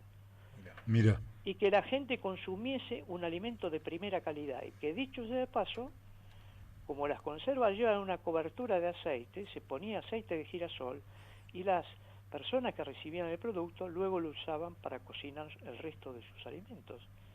Entonces hay toda una política atrás del pescado que va en favor de la salud, mejor alimentación de la población y generación de mano de obra, prácticamente, insisto con esto, porque cuando nosotros decimos que se están tirando 300.000 toneladas de pescado, relacionémoslas con las 800.000 toneladas que desembarca la Argentina. Quiere decir que prácticamente se duplicaría, pero seguro, la mano de obra. Bueno, César, te agradecemos muchísimo la participación en el programa. Alguna vez que estés por Buenos Aires nos gustaría tenerte aquí en el piso de la radio. ¿Cómo no? Con todo y poder hablar, dedicarle un programa a todas estas cosas que son realmente de un interés extraordinario. Y además felicitarte por lo que vos hacés desde hace tantos años en defensa de lo nacional, de la producción, de la alimentación, del bienestar general, así que también nuestra admiración por tu tarea. Bueno, gracias gracias a ustedes por elegir temas que son bastante poco puestos a la vista de la gente, ¿no? Así que yo estoy muy agradecido con la difusión que hacen ustedes de todos estos temas. Bueno, hasta siempre, César. Un abrazo grande. Un fuerte abrazo. Y saludo a la audiencia. Chao. Gracias. Bueno, hemos hablado con César Lerena, un especialista en Atlántico Sur, en fin. Es reconfortante saber que la Argentina tiene estos saberes y estos hombres que bueno, sobre los que hay que construir el futuro, ¿no? Así es, y que nos enseñan tanto, de sí que vamos a tener de parte de él mucha obra escrita, pero a veces no se lee, y cada vez se lee menos, y este conocimiento es parte del capital que tiene la República Argentina, Sí. Así que, bueno, ¿les parece que pasemos un temita para alivianar un poco y inmediatamente después vamos a estar charlando? Bueno, después de esta cortina musical que tan gentilmente nos pone nuestro operador Beto Perdomo, vamos a hablar un poquito de Uruguay y de las novedades que hay por aquel país, que es un país hermano, este país rioplatense.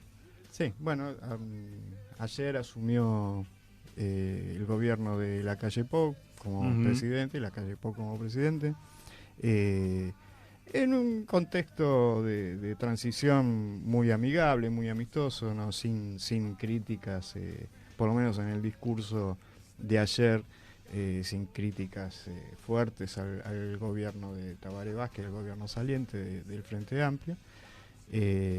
Sí, con alguna chicanita, qué sé yo. Recordemos que, por ejemplo, el gobierno del Frente Amplio suspendió el aumento de tarifas que tenía pautado para enero y le tiró la papa caliente a Lacalle Pou. A Lacalle Pou para que pague el costo político él, supuestamente, ¿no? Y en parte no creo que esté muy mal, ¿no? O sea, despedirse con una medida antipopular no era bueno para el Frente Amplio.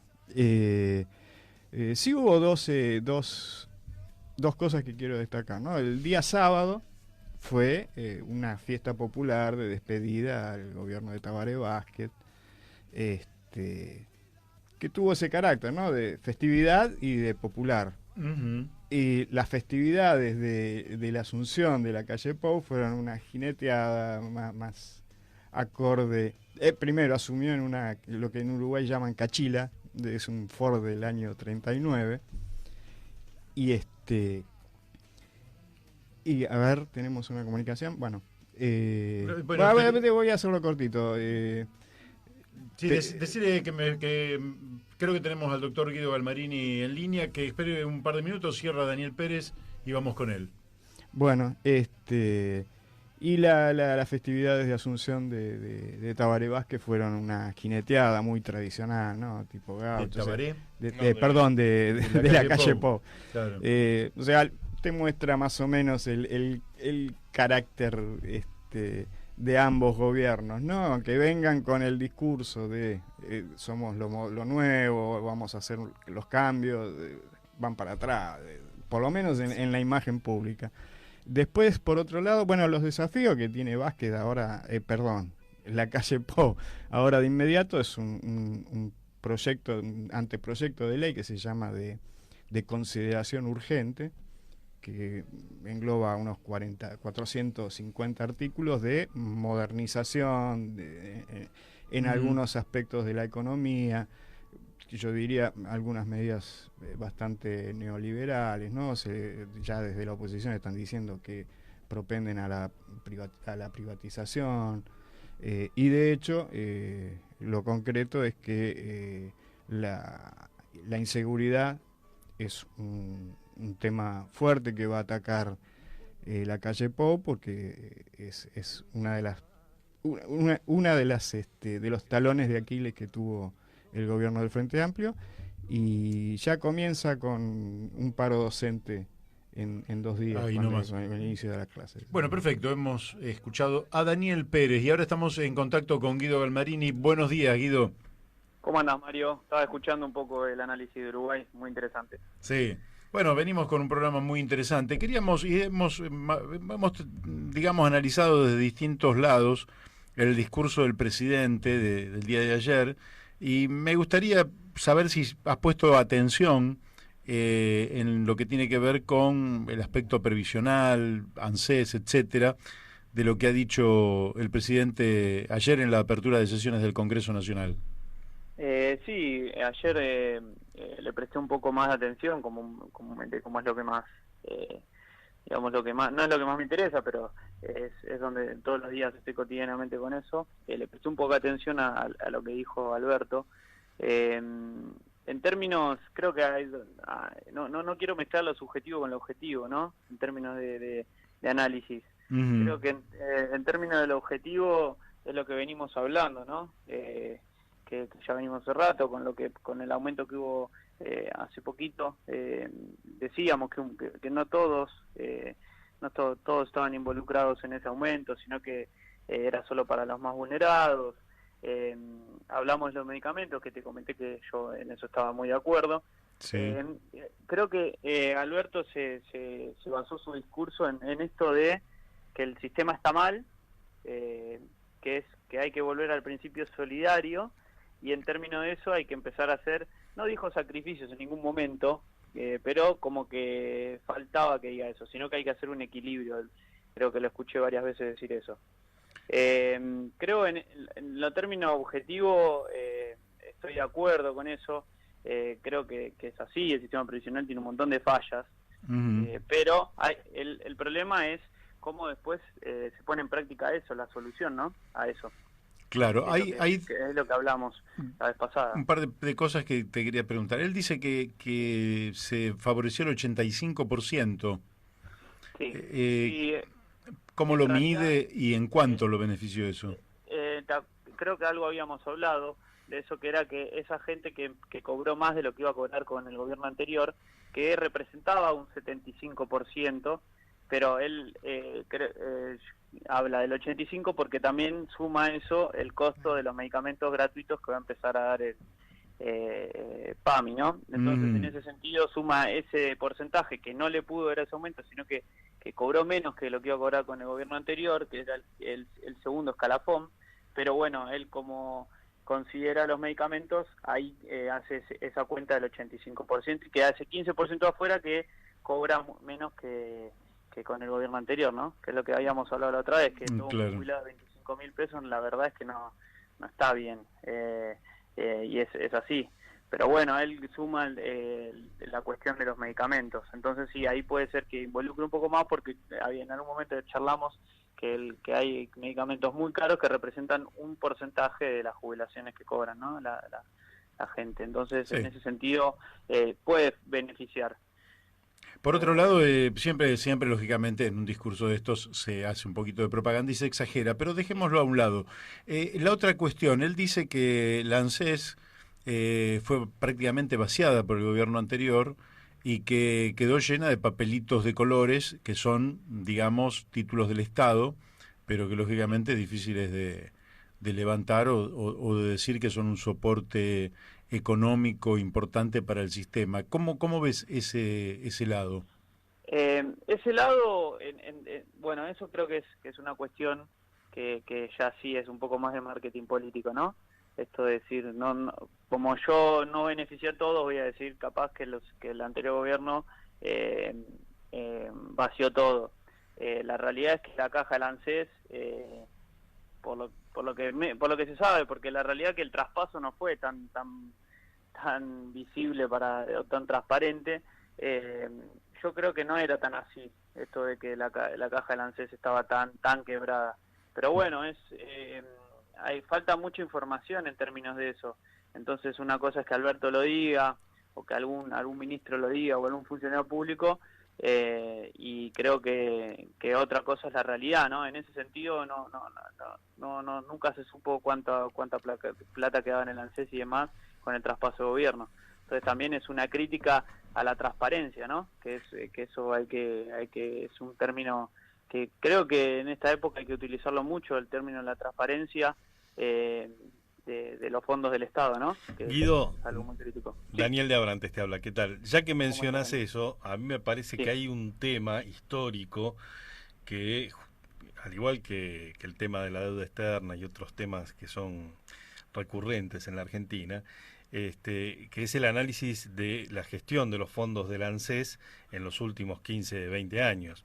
Porque la caja del ANSES, entre otras cosas, ha sido uno de los botines predilectos del sistema financiero, ¿sí? Exacto. Y habrá que ver ahí esas compras de acciones del Banco Macro, compras de acciones de distintos bancos y empresas por parte del ANSES, cómo terminaron, ¿no?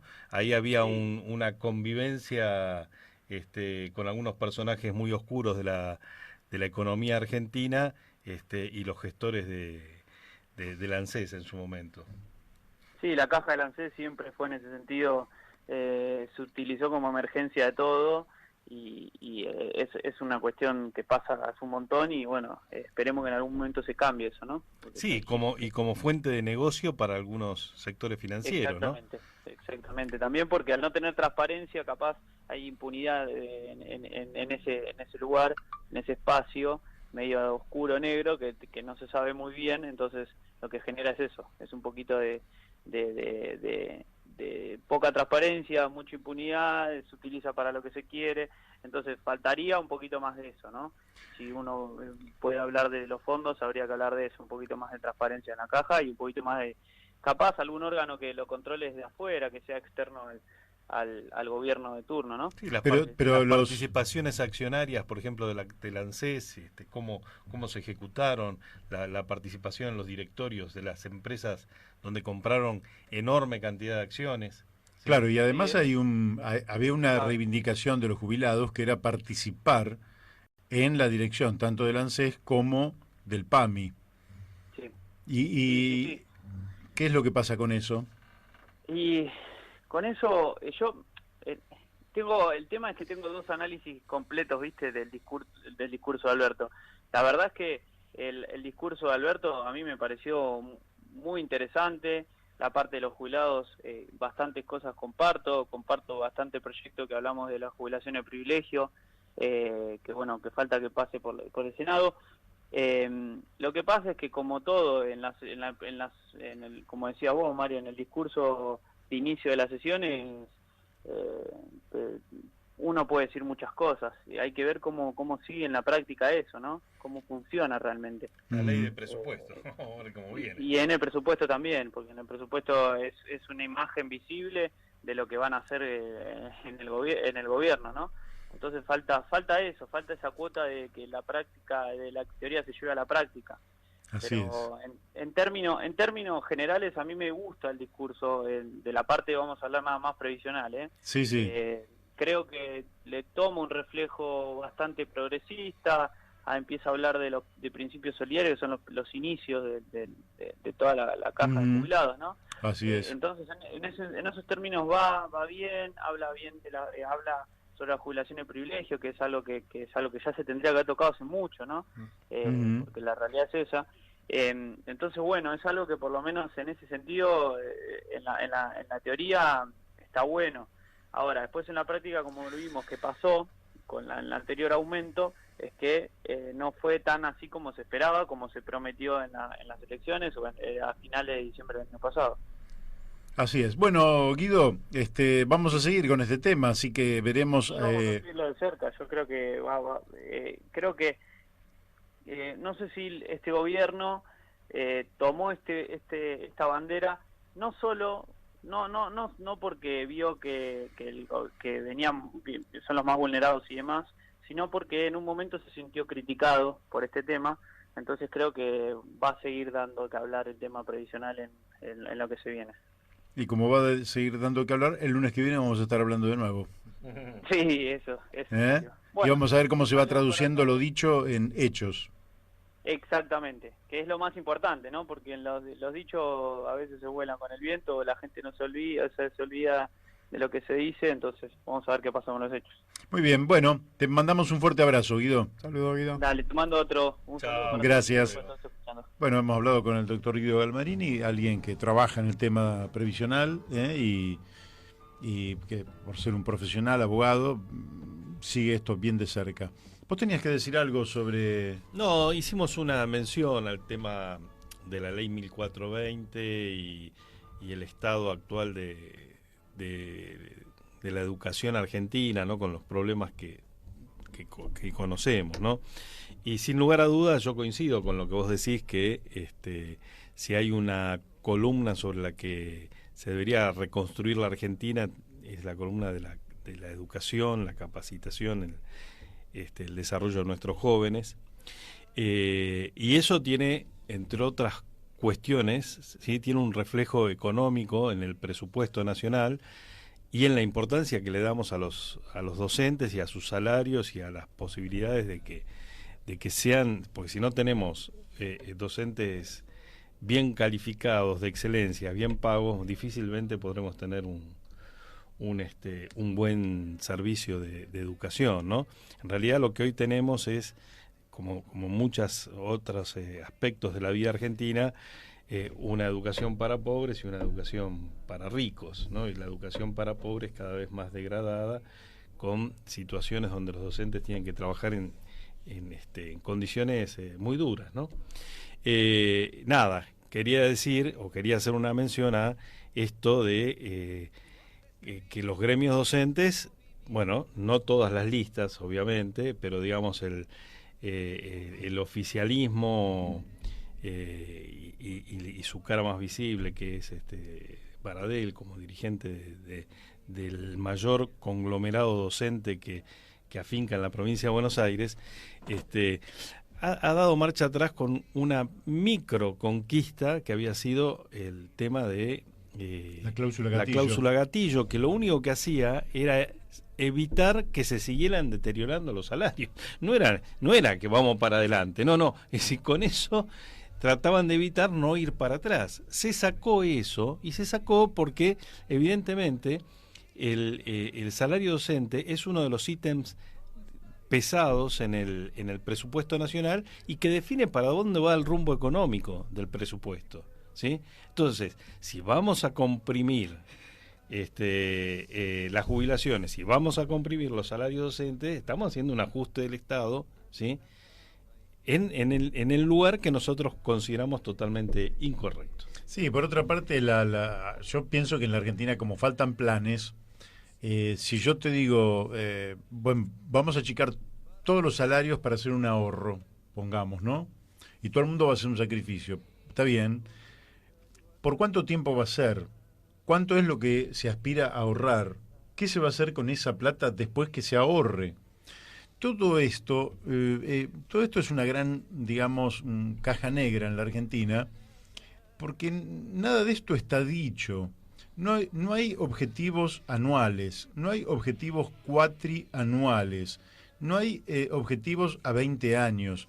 Entonces, claro, es todo una suerte de improvisación que la verdad es que me resulta muy difícil pensar a qué puerto vamos a llegar, porque no sé a qué puerto está orientada la brújula de la Argentina. Sí sé dónde apunta la brújula de este programa, pero no veo dónde apunta la brújula de Argentina. Evidentemente, uno le podría decir a los docentes, bueno, a partir de esto es lo que podemos pagar este año, pero de la recaudación impositiva mayor que tengamos el año que viene, la mitad va para incrementar el salario docente, y así sucesivamente, hasta que el salario docente en términos relativos genere una suerte de reconocimiento al papel del docente y del educador en la Argentina. Sí, te comento. Es decir, que en términos relativos queremos que todo el mundo gane más, pero queremos que los docentes ganen aún más porque su incremento tiene que ser mayor. ¿Por qué motivo? Porque necesitamos incorporarnos al mundo del conocimiento, que es la era en la que estamos. Este es el tiempo del conocimiento, y resulta que la Argentina, con su sistema educativo maltrecho, no se puede incorporar a este tiempo histórico. Entonces estamos viviendo en gran medida en el siglo XX o en el siglo XIX, porque nosotros estamos absolutamente atrás de los países, y las pruebas PISA lo que muestran es que entre 60 y pico de países nosotros pegamos en el 60, en el 59, en el 61, es decir, en los últimos lugares. Virtualmente estamos atrás de... En fin, vamos a tener que hablar con algún especialista en educación, vamos a ver si hablamos con Gladys en algún momento o con alguien, sí, porque este es el tema medular para la Argentina del futuro, que tiene que justamente significar una política de Estado. Una política de Estado no, una política abrazada por toda la sociedad, por los docentes, los no docentes, los padres, los niños, los dirigentes políticos, los dirigentes gremiales. Tiene que ser una política, porque de lo contrario el estancamiento en el cual se encuentra la Argentina va a ser destructivo de la nación. Sí, de la misma manera que hay áreas que nos competen a todos, ¿no? Salud y educación son quizás las dos áreas más visibles. Seguridad, donde no puede haber, no podemos vivir una sociedad donde haya una educación para ricos y una educación para pobres.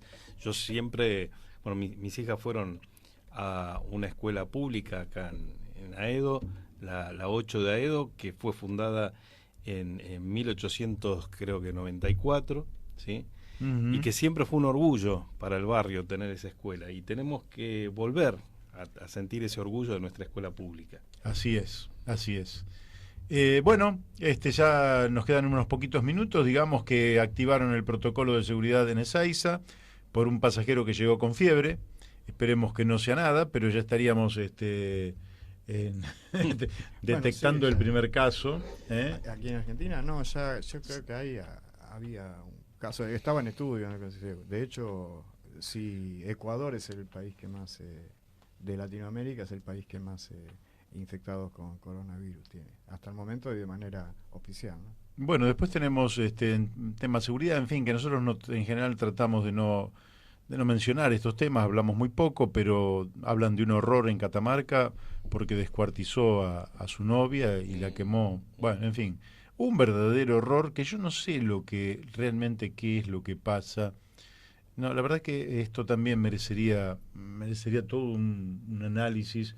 Bueno, vamos a volver a hablar con el doctor Martín Segovia, porque realmente esto merece que psicólogos, psiquiatras, en fin, nos digan qué es lo que pasa por la mente de alguien que acomete semejantes monstruosidades.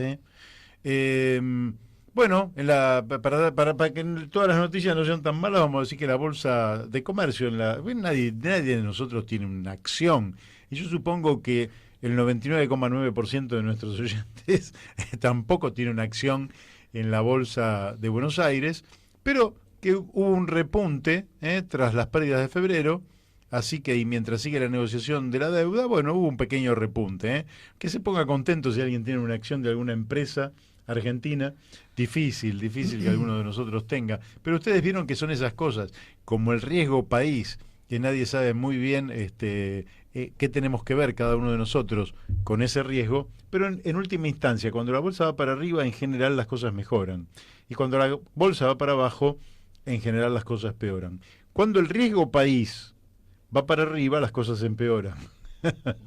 Cuando el riesgo país va para abajo, las cosas mejoran. Cuando la tasa de interés va para arriba, las cosas empeoran. Y cuando la tasa de interés va para abajo, las cosas mejoran.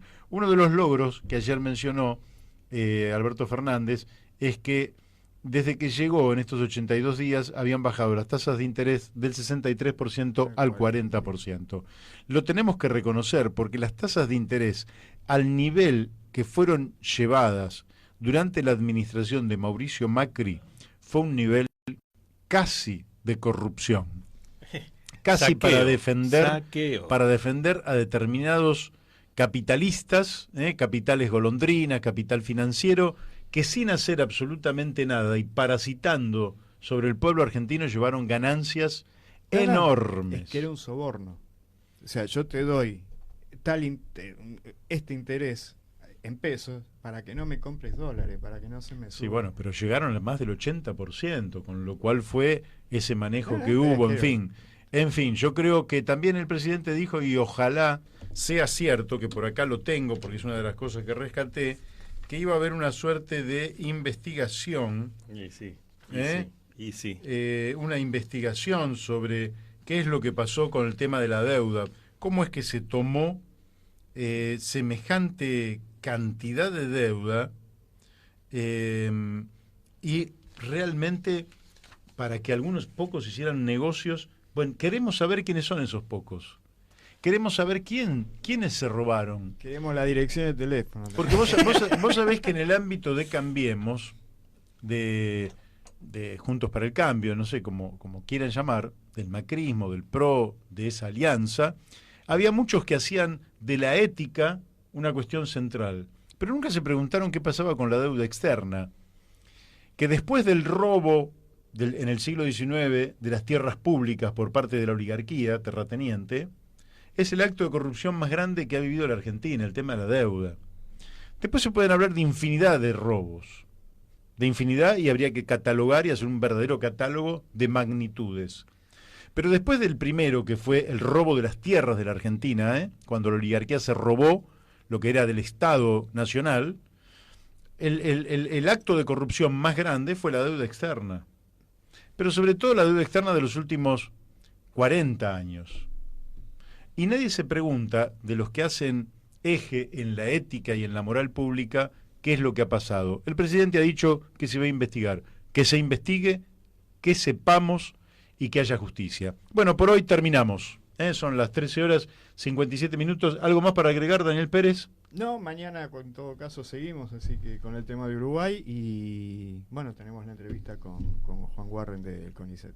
Muy bien, con gente del CONICET, con quien vamos a charlar sobre temas de gran interés y estratégicos. Daniel, ¿algo más para agregar? No, nada más.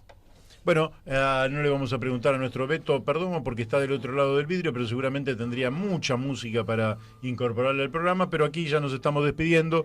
Los estamos esperando mañana, mañana será un nuevo día, mañana será martes 3 de marzo, ya estamos empezando a transitar el tercer mes del año y deseándole que tenga un hermoso lunes. Nos reencontramos mañana a las 12 en La Brújula, aquí por Radio La Luna AM 1140. Chau, hasta mañana. Chau, chau.